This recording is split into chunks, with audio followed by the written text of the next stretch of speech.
Okay, I'm here with young Chang, whose film The Fruit Hunters is playing in mere minutes, starting in mere minutes. So if you could tell me, what is your film about? It's a wild romp into the underground world of people obsessed with exotic fruits. And I've always loved eating exotic fruit, and growing up and spending childhood summers in Taiwan with my grandparents. And the other part of it is that a friend of mine wrote a book of the same name, The Fruit Hunters, and that to me was just, it opened up this whole other realm that I didn't understand about diversity and monoculture and all these big issues that one could fuse into something like fruit, seemingly so mundane, and yet, you know, there's what I found profound about fruit is that every fruit has a story, a memory, a culture, a history behind it.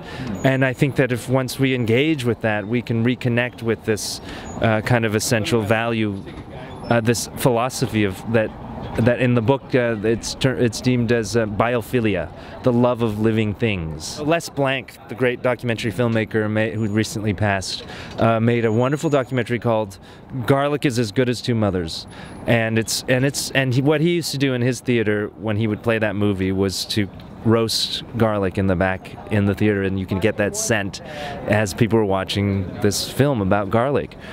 Fruit Hunters is similar.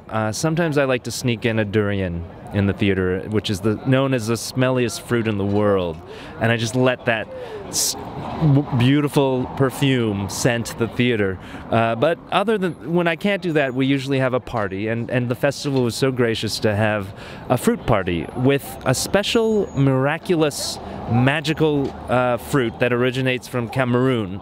It's known as the miracle fruit, and it's this mind-boggling fruit. What it does is it's a small red berry that inverts your senses, whereby everything sour then becomes extremely sweet after you eat the berry, and so lemons would taste like lemonade.